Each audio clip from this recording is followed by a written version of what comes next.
Welcome to Hockey Nights in Vegas, episode 56. We're going to call this episode The Vegas Golden Knights, Ruler of the Seas and the Stars.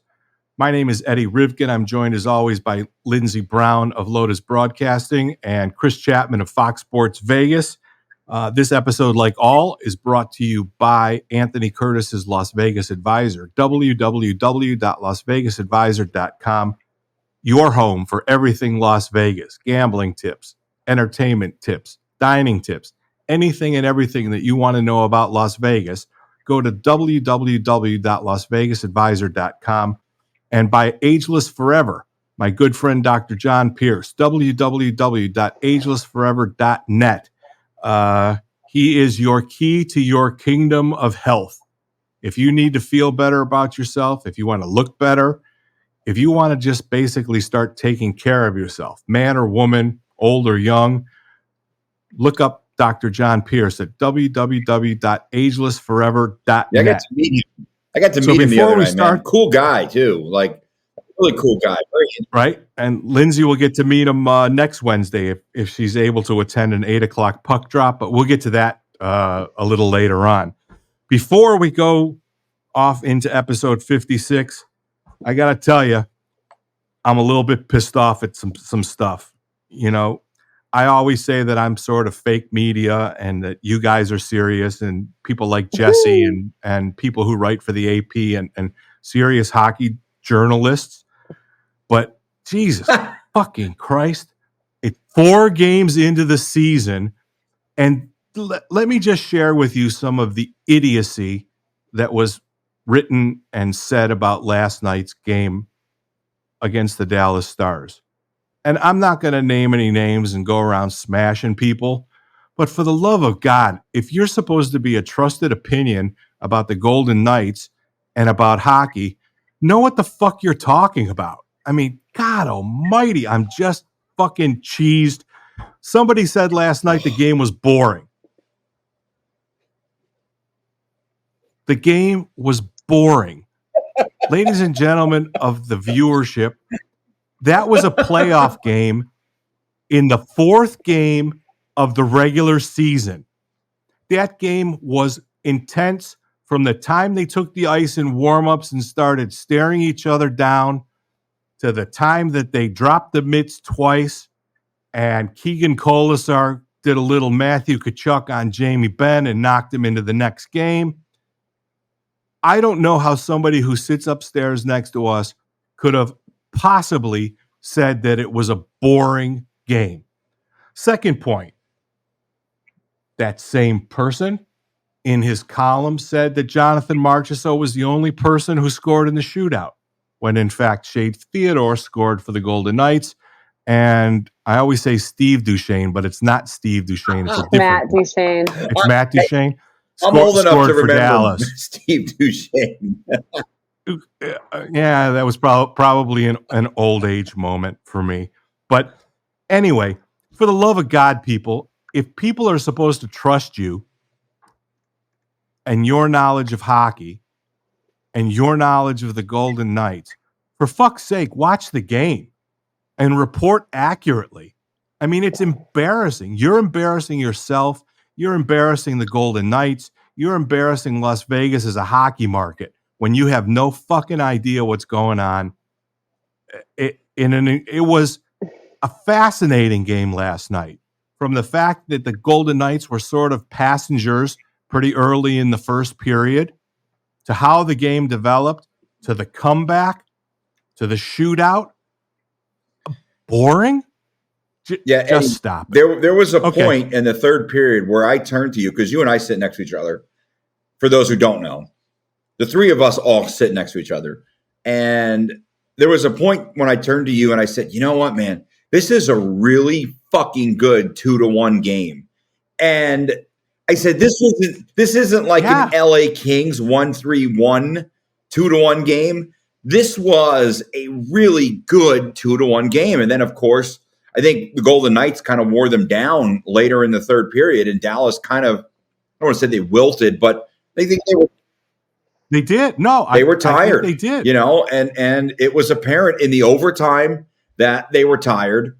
the way they tried to skate out the clock and just get it to the shootout. But I don't know who could have watched that game. And I don't know who wrote this, nor do I care. But I don't know how anyone could have watched that game last night and said it was boring. First of all, you had monster hits.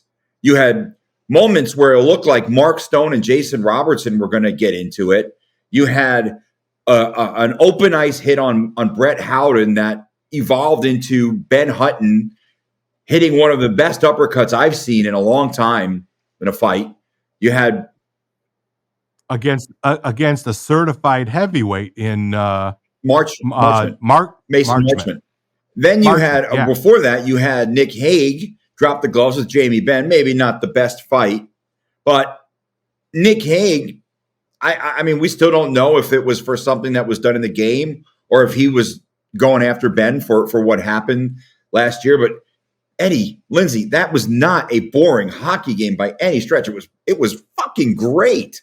If I could get that, and the shitty thing, and I even said to you at the time, man, it's a shame that this is the only time this season Dallas comes to Vegas because they play an odd number of games against each other. And last year, 2 of them were in Vegas, 1 in Dallas. This year, it's reversed: 2 games in Dallas, 1 game in Vegas. And unfortunately, we got game 1 4 games into the season. Yeah, Lindsey, got anything? I don't try to gatekeep the game. To some people, maybe last night's was boring, and they're in their own process with getting to know the game of hockey. I thought it was great, like you guys. I thought there was tons of action. I thought it was a direct, probably order from Bruce Cassidy in the second period because the Golden Knights were almost skated out of their own building that you need to start mucking it up, and you can see in terms of the hitting stats for the VGK threw 40 of them last night versus 17 for Dallas, and so the fights were great.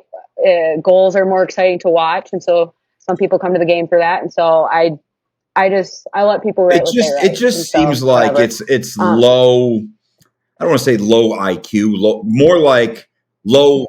It's clickbait. Say it's boring, guys. I'm just who saying. Cares? I mean, look, write what you write, but you guys, Jesus. Okay. God, we need to police how other people do their jobs. That's exactly what you're doing. I'm not policing. Yeah, you are. I'm criticizing. I'm criticizing. And you're entitled to do that. And that's why I didn't interject during your spiel about it, because you're entitled to your opinion. You're entitled to your feelings. You're entitled to say that on this podcast because it's your podcast. Like, I'm all for it. I'm just saying that I think it's low hanging fruit that we're talking shit about what other people are writing. Fair enough. Fine. But that's fine too. Fine. So, Lindsey Brown, voice of reason. On the Hockey Nights in Vegas podcast. Like, what are we doing? Like, what are we doing we're here? done. And that's what you got it off your chest, and now you feel better, and we're happy for it. I do. I have a water. I feel much better. But hey, the Vegas Golden Knights are 4-0. The first time a defending Stanley Cup champion has been 4-0 since the mighty Detroit Red Wings of 1997 and 98. I don't think that we really saw this good of a start coming out of the box. We all said a little bit of a hangover, and we dispelled that in the last episode. But last night was the beginning of the regular season, with no disrespect to the Sharks, Ducks, and the other thing in the water they killed. Oh, the Kraken. Yeah. I mean, that game was competitive, though. Like, it was 10 minutes. It was back and forth. Yeah, fair. But they started fast, and so and then the first they 10 fizzled minutes. out. But the point that I want to make was that this was the real deal regular season. This is the best that teams are going to give the Vegas Golden Knights, what I think is every time they see them. They are now absolutely the hunted. And while, like Lindsey said, they got skated out of the barn in the first period, they were never out of the game. It never looked like Dallas was going to dominate them and run away. And when maybe the pace of play slowed down and the amount of available ice slowed down, it was a very, very good win for the Golden Knights. And last year, when we first met Bruce, he always talked about getting to their game. He literally talked about getting to their game all the way up into the playoffs and through the playoffs. They're pretty much at their game right now. I mean, last night it said to me, they're ready to go. They're ready to defend the title. This is the team that, if you're a Vegas Golden Knights fan, this is the team that you want to see every night out on the ice. So I've dominated the first 8 minutes of this. I'll shut up for a few minutes while you two share some of your thoughts from last night. Yeah, I think we're seeing a lot of great things up and down the lineup. We know how well the young kids have stepped up. I know we're going to get later into that later on in the program, but they've had that supplementary contribution. Sometimes it's offense, sometimes it's making a play. Like, we know that Alex Pietrangelo is responsible for a lot on this team, and so his absence is absolutely felt, and so is Zach Whitecloud's. And so I think Ben Hutton, who tends to make really smart hockey plays, who's not afraid to scrap it up. He was in a fight last night. Seeing good things from him, from Braden Pikal. I think that they've done.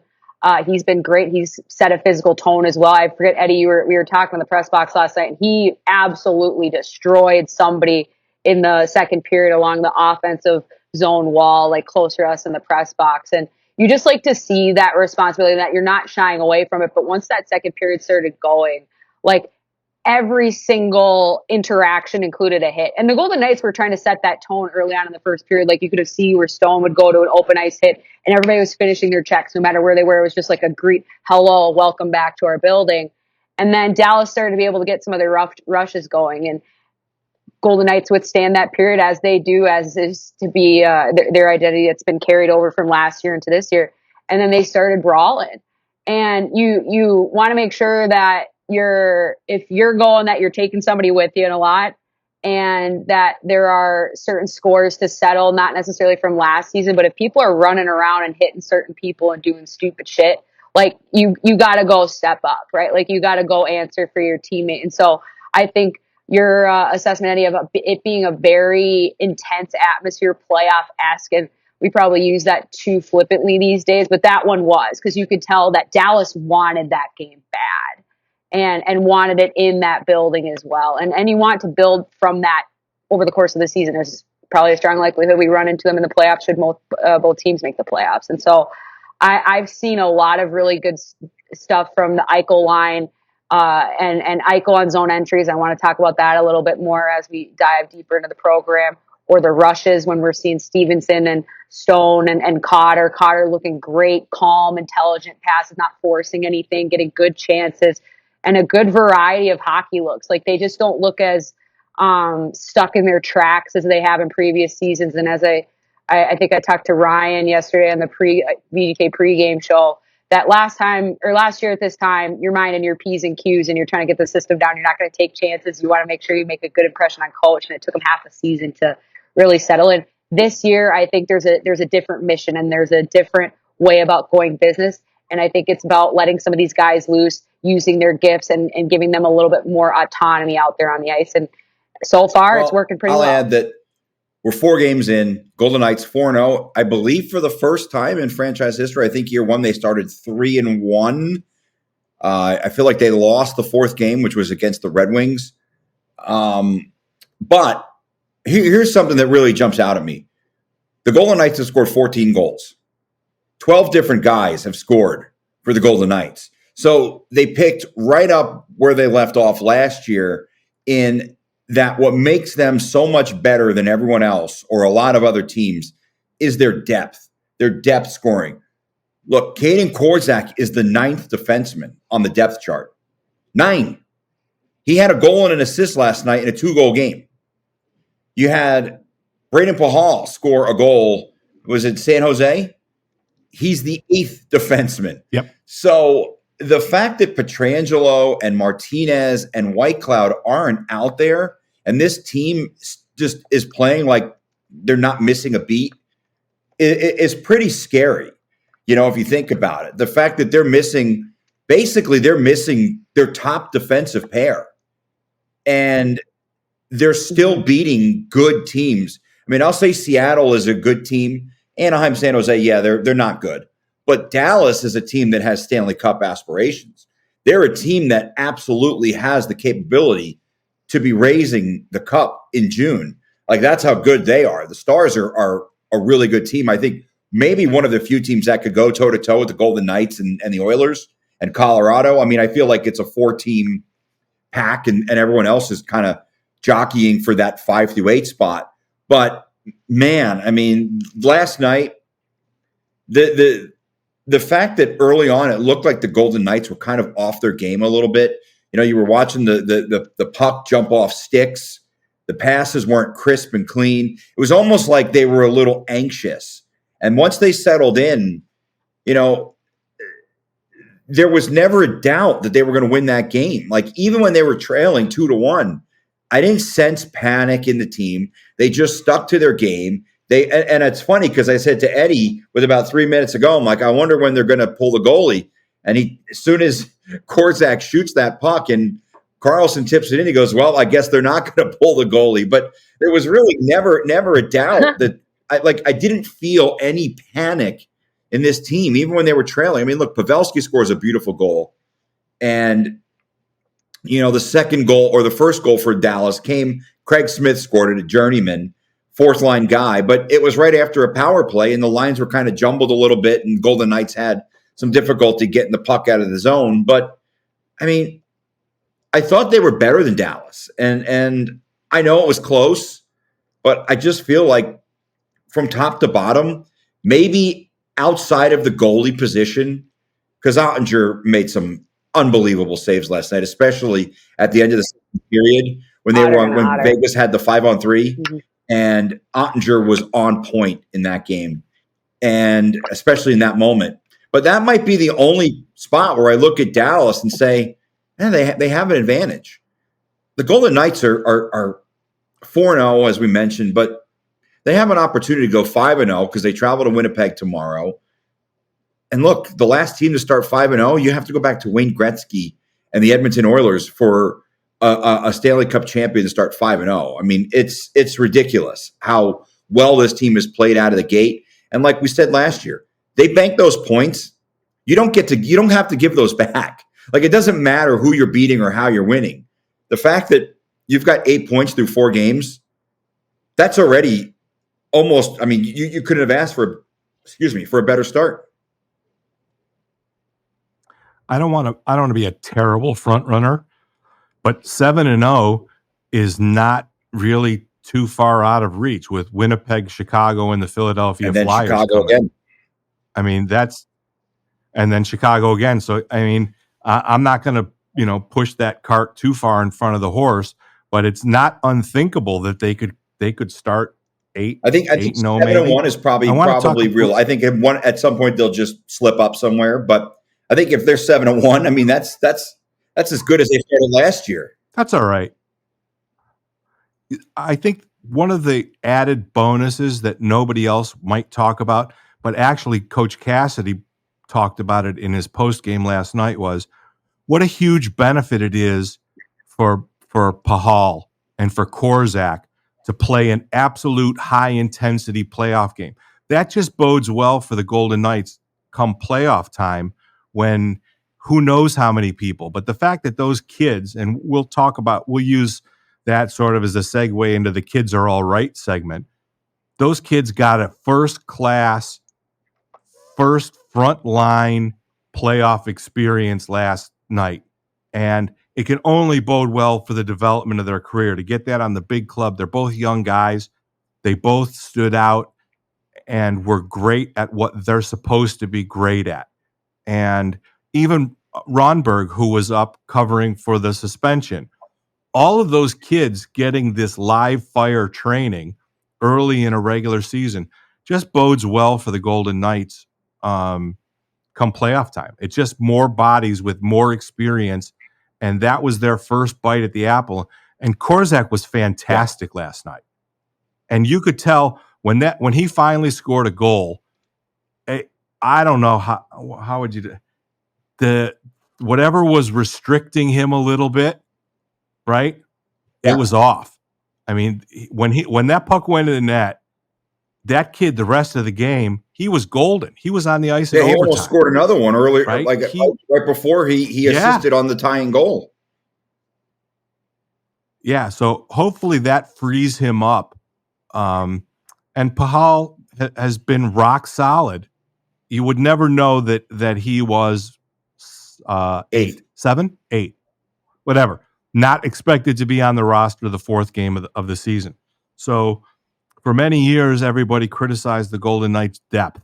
Oh, they've traded away 7 first-round picks. Oh, they do this. They dump Marc-Andre Fleury for a bag of pucks. They dump Riley Smith for 7 rolls of tape.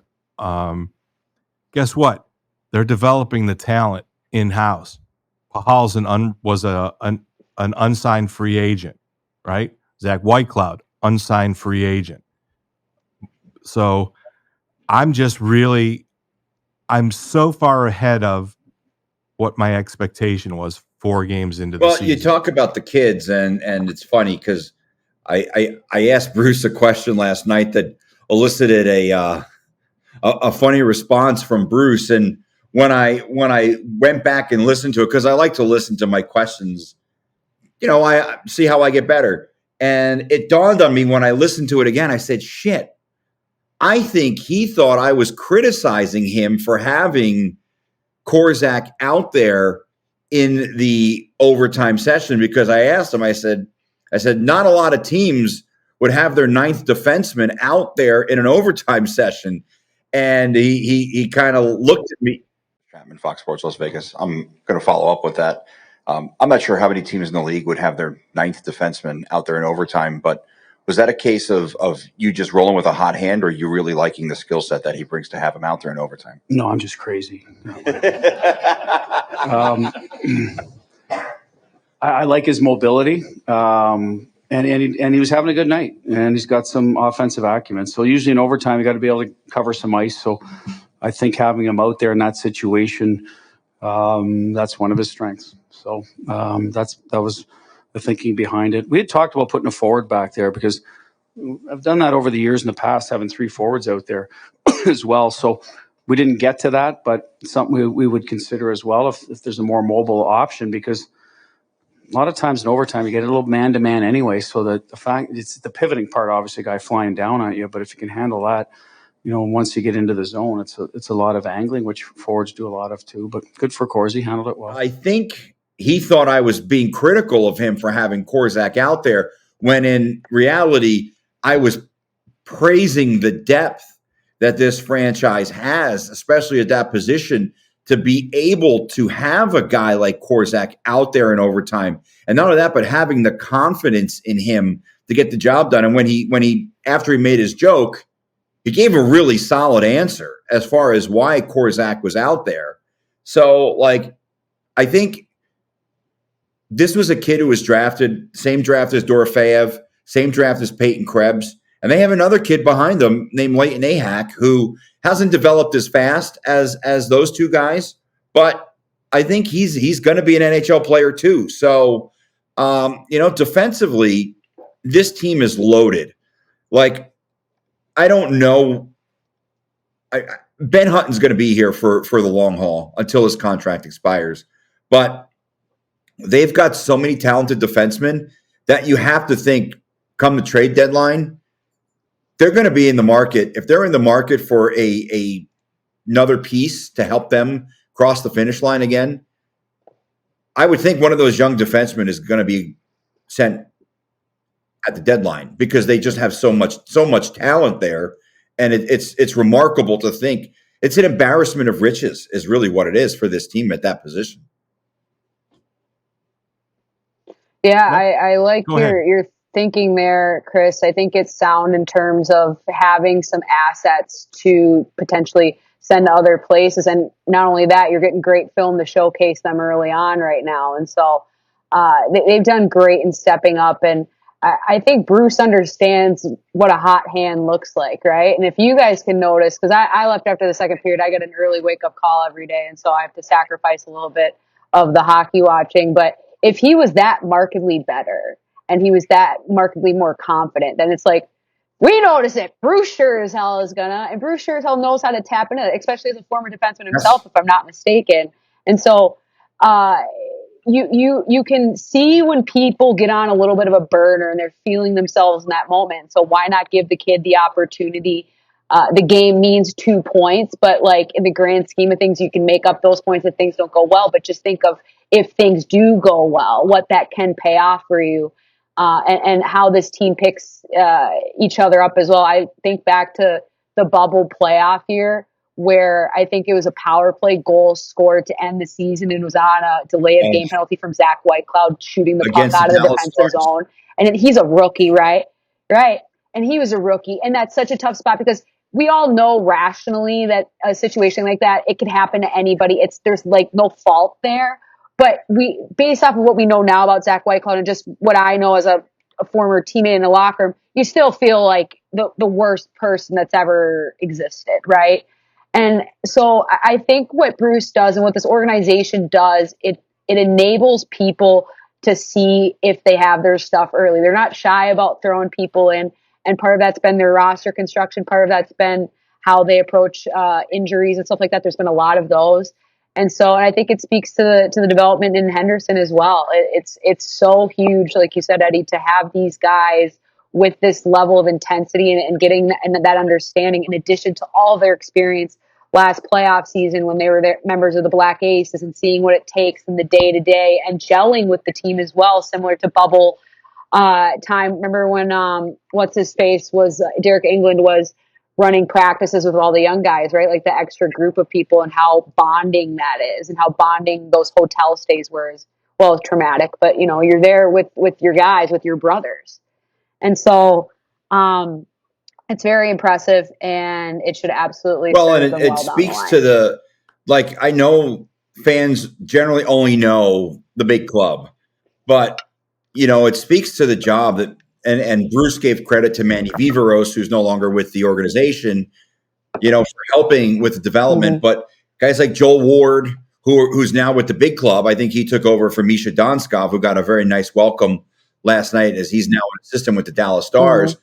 But, those guys who are down in Henderson every single day. Joel Ward is a former NHL player. He's not too far removed from his playing career. And he's now with the big club, but last year he was down in Henderson and he was helping with the development. Manny Viveros moved on, but now they've got Ryan Craig in there. And he knows exactly what Kelly McCrimmon and George McPhee want and expect. And he's basically, it sounds funny, but he's basically a fifth assistant coach with the Golden Knights because his job is to coach the guys who are next in line to come up. So, and he's a guy who has that knowledge. He's got his Stanley Cup, which is pretty awesome for him. He gets to, that's something that he can use on his resume and help to prove to these guys, hey, you know what? Listen to me if you want to win because I've won the ultimate prize.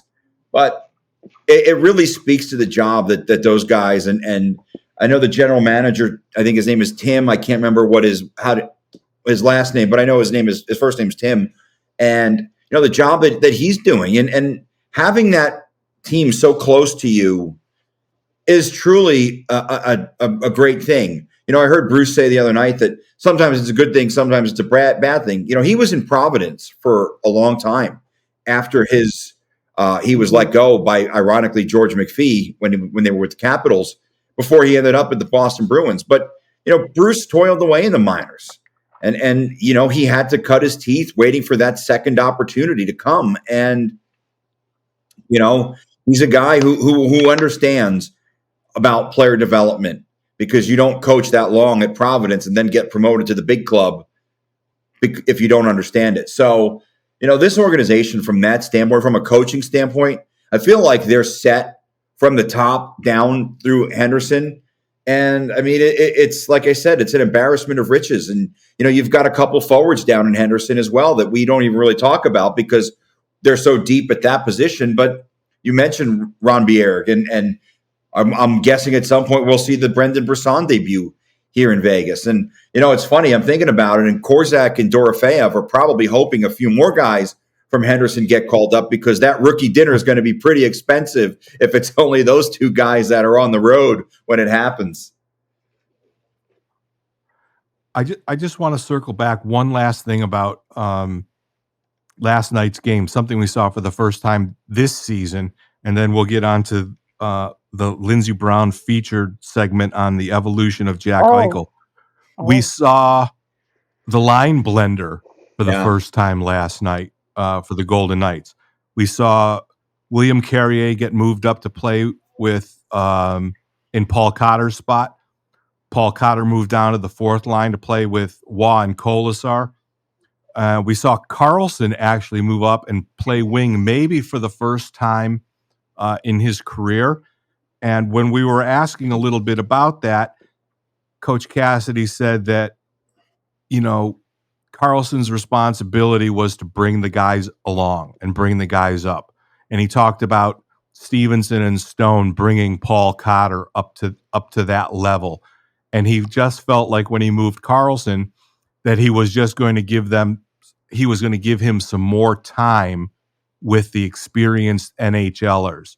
And it was pretty interesting because you missed it, Lindsey. It was only for about a 6-minute block in the third period, but the blender was on pretty high. Every time we looked, and it was just, we've always sort of marveled at how Gerard Gallant pushed buttons in the first year and how Pete DeBoer was a button pusher. And we saw it sometimes last year, but man, oh man, every button that they pushed last night, even if it was only for 2 or 3 shifts, seeing Will Carrier up on the second line with Stone and Stevenson, and Cotter accepting the fact that he was going to be on the fourth line and being the physical presence that he was on the second line with the bangers, with Waugh and with Kolasar. It just, I don't know, maybe I'm being a blubbering, gushing homer, but they're just an awfully, awfully good hockey team, awfully early in the first 4 games. What I'll add to that is it kind of proves the point that there's no passengers on this team. Like, Bruce Cassidy has the ability to move guys around. Like, guys may have off nights, but there's no passengers. Everybody does their job. Everybody can perform on any given night. Like last night, it was Caden Korzak. It might be Michael Amadio in Winnipeg. Remember, he was the guy who scored that huge double overtime goal against the Jets last year after the Golden Knights were up 3-0 in the third period, and the Jets came back and forced overtime. But there's no passengers. And that's kind of speaks to why they're the defending Stanley Cup champions. Everybody is bought in. Everybody is dialed in. You don't have guys who take nights off. Guys may have nights where they don't show up on the stat sheet, but they're working their asses off. And it really speaks that he can move guys around and the team can still perform. I mean, I think he'll probably go back to what we've seen the last few nights, tomorrow night in Winnipeg. But if he doesn't, I know he's got the ability to basically, it's almost like the old movie, The Puppet Master, which is kind of on point for Halloween coming up. But like, he can move the parts wherever he wants, and he can basically get the guys to do whatever to do his bidding, to get him to do whatever he wants. So the depth is there, no passengers. And I think that kind of showed a little bit last night, because you make some changes and you end up tying the game and winning it. Okay, Lindsey Brown, you and I talked about it before you left, and you were feverishly writing notes as we were chit-chatting. But let's for a few minutes really talk about the evolution of Jack Eichel from not as much from when he got here. Everybody knew that. Everyone said what they said, and the neck surgery and everything like that. But I want to talk about from game 1 of the playoffs last year to last night. How much different, how much better is of a hockey player is Jack Eichel now than he was last year? I mean, I think he's just a loads more responsible player. And the thing is about, I think most sports, and when you have that player coach dynamic, that it's always this kind of trust fall back and forth, right? Like, I give you time, you go out and execute. No, I can trust you to go back out there. Coach gives me advice, tells me how to take my game to a different level. I go out there and execute. I also feel really good. Like, it gets you to a win-win situation. And not to say that Jack was, you know, rigid in how he played, but he's a very talented hockey player. He's been like that his entire life. What he does is working for him. And so it's hard to sometimes get people to take a look at revolutionizing their game and to have it go as well as it did, because sometimes it's out of your control where it gets disrupted by injury. Maybe there's a slump, so we don't have time to jumble lines. We have to find that offense. We have to find something that works. I mean, that's really where I think that evolution of this team, because they're following Jack Eichel, there's freedom and familiarity. And I think that's what we're seeing across the board. And in turn, Bruce Cassidy is rewarding the team and Eichel specifically with a different level of freedom to go out there and just see what you can make go, right? I've been so impressed with his zone entries and how he's really added a lot of variety to. He's protecting the puck incredibly well. Like a previous version of Jack Eichel, when he has the puck on his stick entering the offensive zone, maybe he tries to dangle, but either way, he's probably going to leave it exposed, right? But because either I think that I can do it, or I haven't quite learned that that's going to be a low percentage play because I just haven't seen it enough. And now you're seeing he's protecting that puck. He's making sure he's in a good position to either be a shooting threat, which he's doing more last night, but also to just make that correct play, whether that's down the boards, whether it's a late arriving forward to the group, whether it's a far side defenseman. It just seems like he's getting closer to the game processing speed that Mark Stone is, but he's a more talented Mark Stone. They're not the same player, obviously. Like, we love Mark Stone. He has his areas in which he's some of the best in the world. But in terms of how I get from point A to point B, Jack Eichel is one of the most gifted skaters I've seen, and I've seen a lot of strides. And so when you have that kind of weaponry at your disposal and a newfound confidence that starts back in that playoff game, I think it was so essential, not just for the procession of the Stanley Cup, but for him to score right away. Like, how often do we see, what did we see the storm around Jason Robertson last year during playoff when it took him so long to score? Because that's what you're here to do. You are a superstar guy. This is who you are, and this is when you're supposed to show up and do it. And for him to do it in his first experience with it, that's how you can start myth building in your own head in terms of, well, what am I capable of? What can I do with the tools that I have? And I think Cassie knows how to challenge him and has enabled him, especially to start the series, on the penalty kill. He's playing big minutes. He's taking faceoffs as he does. And you're seeing him take these little plays, whether it's protecting the puck up in the zone, or I get past and I get lower in the wall. I'm going to shoot here, but the next 2 minutes later, when I get the same chance, I'm going to drive that net and take you across like he did a couple of games ago, right? Like, there's that confidence to keep trying different things. And that's a sign of a player that's playing well, and that's a sign of a player who has been given the green light to go see what he can make. Well, I think you could see the evolution defensively. You know, you mentioned playing him on the penalty kill, but one of the things that I heard from Buffalo fans when he was traded here was, he's lazy. He doesn't get back. He doesn't forecheck. You know, he doesn't back check. He's not going to do this and he's not going to do that. I haven't seen that. Like, I think from the moment Jack Eichel got here, he was motivated, and we've only seen him get better. Like, that's scary to think that Jack Eichel can get better, because he was already one of the best players in the league when he got here. But now he's comfortable. He doesn't I don't feel like he's got that pressure on him like he had in Buffalo. Look, in Buffalo, he was the guy who wasn't Connor McDavid. Here, he's just the guy who can be Jack Eichel. Like, he's no longer in the same conversation with Connor McDavid. That conversation is done. It's over. Jack Eichel's won a Stanley Cup. Connor McDavid hasn't. That's all that really matters when you look at the two of them. But I think we've seen him now a little more comfortable shooting the puck on the power play. I mean, there was a point last night where he took like 2 or 3 shots in a short span on the power play, and he's setting up shop. And They weren't even full like takebacks on his shot either. Like what he can generate in terms of power and force with his lower body, he doesn't have to take the stick Yeah. back very far. He can take that short. And remember, Eddie, you turned to like he got all of that one, and he only needed like a putter's worth of a swing, right? And it's about timing and about firing, and that's where it's like his hips and the way that he moves his wrist, everything. It's he's a specimen of a hockey player. I can't put it in any other way than that. In terms of, before I go back to Chris, I think in Buffalo, I like the metaphor. There are times to be the mailman and there are times to be the dog that is the mailman, right? Right now the Golden Knights are the mailman. But when Eichel was in Buffalo, everybody's chasing. He was too far back to realistically believe that he was going to catch the mailman. And so he was young, a lot of pressure, became apathetic. Like that's just what it is. And it's okay. He's grown from that.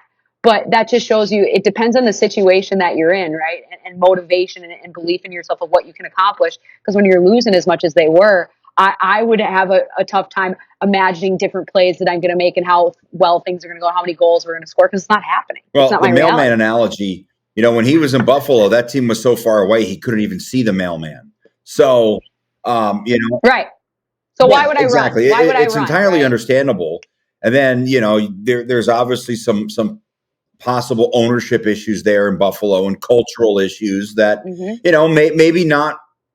It's hard on a young player given all that pressure. And I think Buffalo fans are probably still bitter. A lot of them are wrong, and they were wrong about Jack Eichel. But I like what I've seen from him more so this year than I think I talked in the very beginning of the podcast about this team picking right up where they left off with the depth and other guys stepping up that don't necessarily have to be your superstars. But Jack Eichel has also picked right up where he left off. But I feel like he's already taken the ball and run with it even more so. Like, I think by the end of this season, we talked about it, he's probably not going to score enough points to be in the conversation, but he's absolutely a guy who should be in the conversation for Hart Trophy if he continues on this path. He won't be because, as you said, he probably won't get enough points. But I mean, you watch him, and we're lucky that we get to watch him night in, night out. Like, there's not a lot of markets where you have a Jack Eichel, and you have the fans get to watch that guy night in. We're lucky. Like when we stop doing this, we're going to look back and say, hey, you know what? We got to watch some all-time greats play this game, and I'll even throw Alex Pietrangelo in there as one of the all-time greats, and Marc-Andre Fleury, because those two guys are Hall of Famers. And I think you get to watch those guys night in, night out. Maybe sometimes you get complacent because you see how good they are, that sometimes you forget how good they are. Jack Eichel is one of those guys. Every time he's on the ice, he's there. He's that good.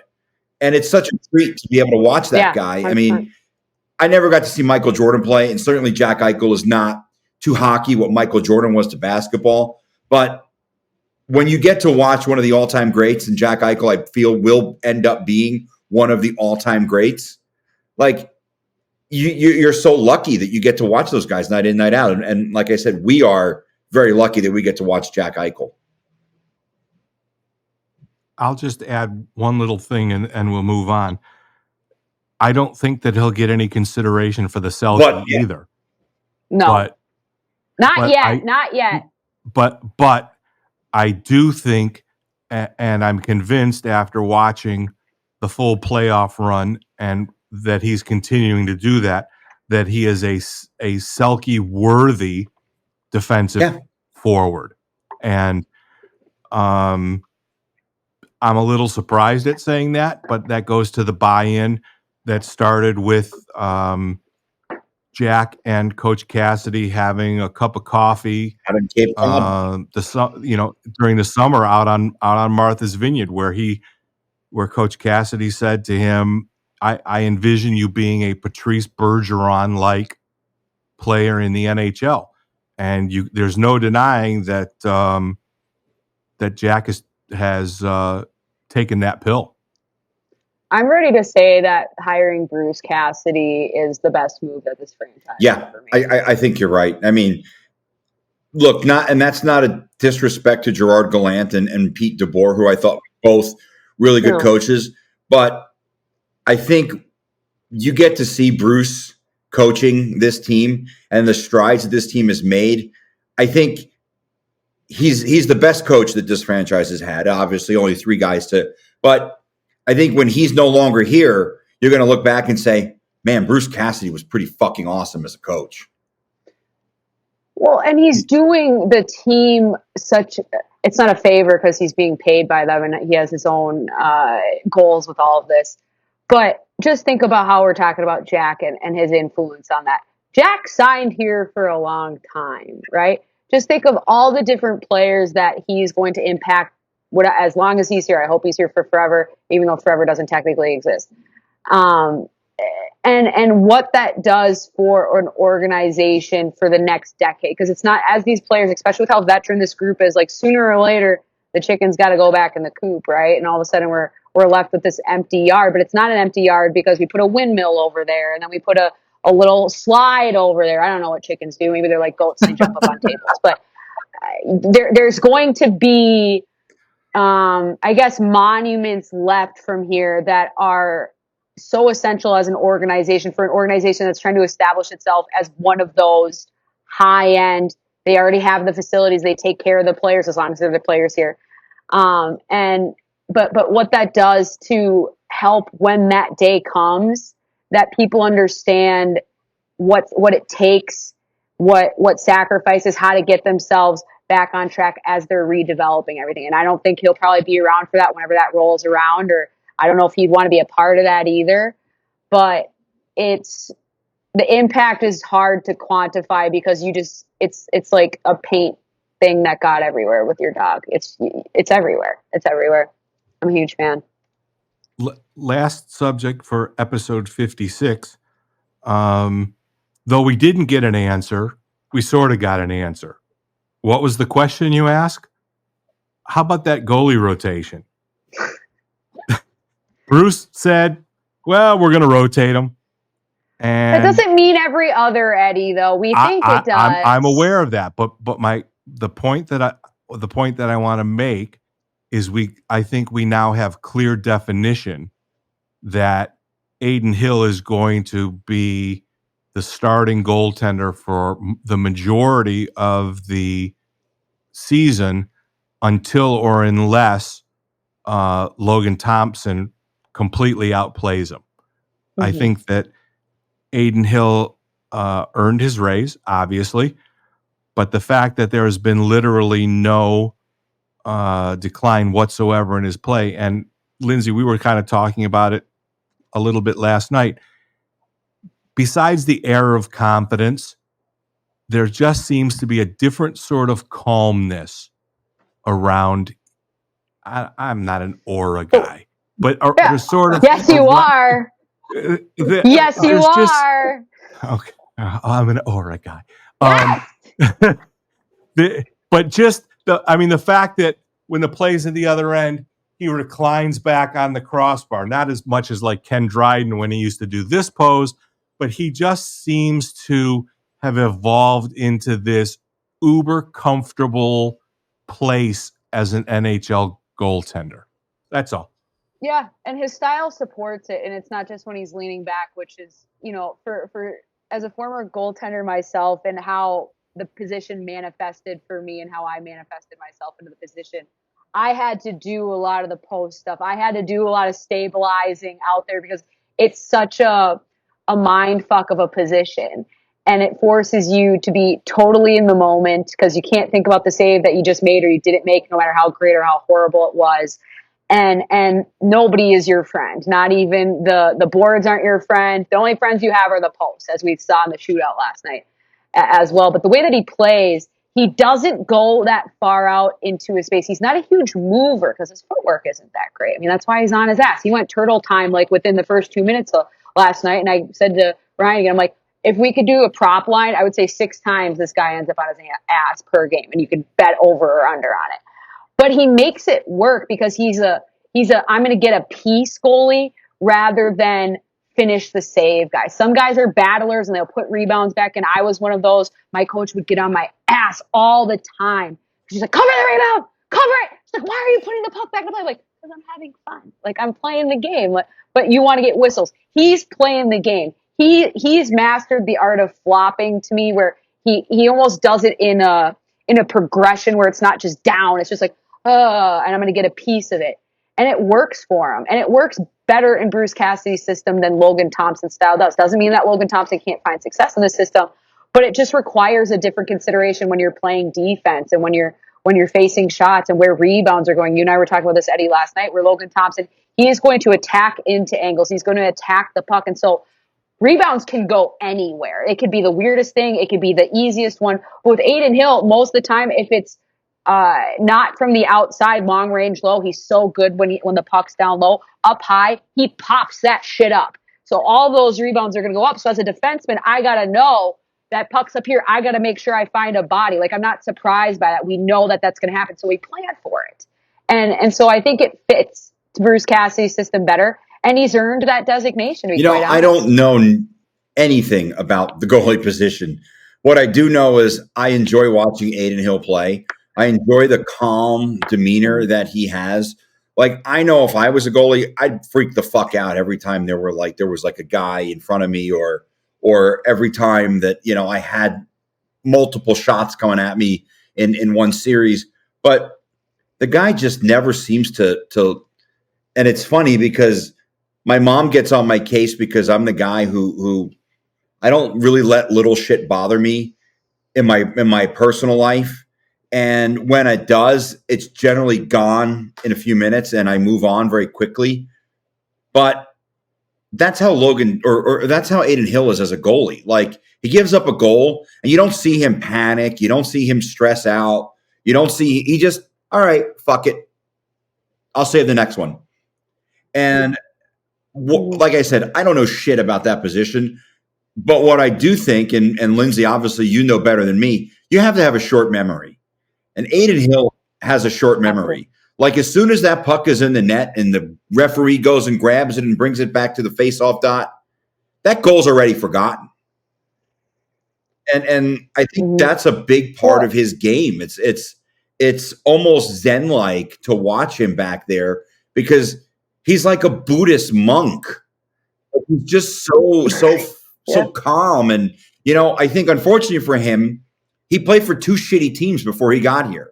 He was a backup to a bad San Jose team, and God only knows what the hell the situation was in Arizona when he was there. But he's a guy who clearly is a good goalie, and he's a great goalie in this system.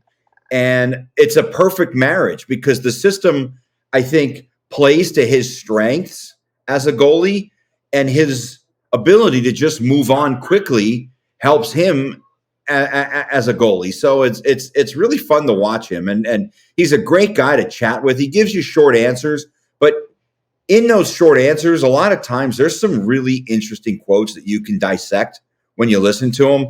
I enjoy him. I enjoy him as a guy. I enjoy watching him play, and we've had him on the radio show a few times, and he's just a very, very interesting guy.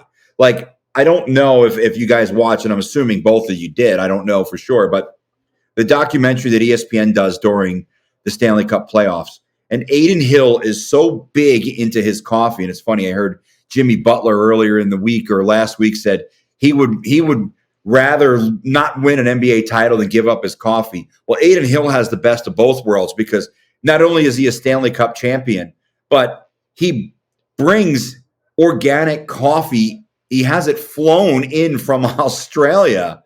And he has one of the, I'm not a coffee drinker, so I don't really know, but he's got one of those presses, and he basically brews his own coffee from these organic coffee beans that come from Australia. So, like, he's just a super interesting guy. Like, I don't know shit about coffee. I don't drink coffee, but I feel like that's a conversation that you could have in him where he would really go in depth and tell you what the benefits are to these beans. And it just kind of fits with his personality that he would have special coffee beans flown in from 8,000 miles away. I just think that he doesn't put a lot of pressure on himself. And I think that's where every goalie is different in how they motivate themselves. And I think that's where one of the areas that I'm hoping that Logan Thompson has grown a little bit, because I feel that he gets too caught up in the results versus the reps. Like, there is such a thing as caring too much when you're a goalie, because you have to let things go because you're going to fail. Like, it's the nature of the position, right? Like, you have to accept that. And you have to accept, especially in today's NHL, that some nights you're going to get blown out bad, like where it's a burst. And there has to be an adjustment, not just from teams themselves and whether we pull guys, whether we come down on them too soon, because it's just a different level of offense. And the way Logan Thompson plays, he gets himself out of position a lot. And so sometimes if that timing isn't there, it can go to shit real quick. Versus Aiden, that's why in terms of how he plays is the embodiment of that aura you were talking about, Eddie, because he's not in that, and that plays to his strength. So he can just hang back. He does drink designer coffee. He's like, of course, because there are bigger things in life. There's always another rep. There's always another save to make.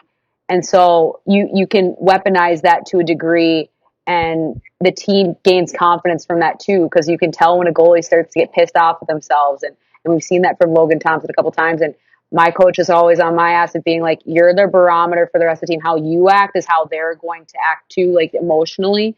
So it was cliche, never too high, never too low, but blank face. Like, I expect big things from myself.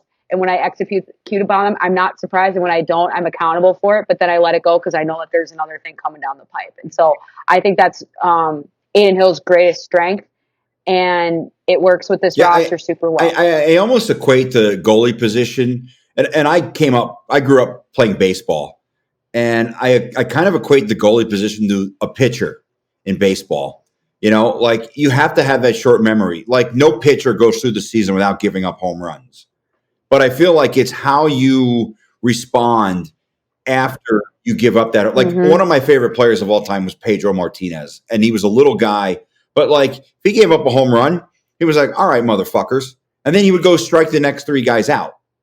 So, like, it's pretty I don't know, like, the intricacies of the goalie position, but I can relate it to pitchers in baseball in that you can't let one home run or one goal snowball into just a pile of a boulder of snow. You have to keep it at that snowball and stop it when you can. So, like I said, I just enjoy watching him play. I love the Zen-like. I mean, look, I'm a guy who spends a lot of time in East Asia, so obviously I'm down with the Zen stuff, and you know, it's fucking cool watching him and watching where he came from to what he's evolved into. It's really cool. And that will be the last word of episode 56 of Hockey Nights in Vegas. The Golden Knights, conqueror of the seas and stars. Thanks always to Anthony Curtis at the Las Vegas Advisor, www.lasvegasadvisor.com, and Dr. John Pierce at Ageless Forever, www.agelessforever.net. And this was a good one, kiddies. We got to wrap it up. We've got things to do and places to go and people to see and things like that. We'll be back next week after the Winnipeg, Chicago, and Philadelphia Flyers game. We're going to be coming to you every single week. Why the fuck is that game starting at 8:00? Because that's the big NHL day where all 32 teams are going to be playing, and the games are going to start every 5 minutes. 16 games starting 5 minutes, one after another. It's a even better reason for me to stay home. I'm not going to that. Big middle finger to the fans in Philadelphia. Hey, if you want to watch your team against defending Stanley Cup champions, tune in after the 11 o'clock news. Mm-hmm. So hit the like, hit the subscribe. Feel free to comment on YouTube or at the Las Vegas Advisor, and give us a subscribe. We need to build up our subscriber. We might even have prizes for plateaus of reaching subscribers. If you have a suggestion on what we might be able to give you as a prize, no, you can't hang out in the press box with us. Hey, Just I stop have a that price. silly I can thought be before bought. you have it. Okay, well, there you go. Now there's a price and a bounty. If you want to hang out with Chris Chapman, maybe he'll buy you lunch at Ooh. Juan's Flaming Fajitas. Yes. But anyway, episode 56 is a wrap, folks. We'll see you again next week. Thank you for joining us. Don't forget to hit the like and subscribe. We're out of here.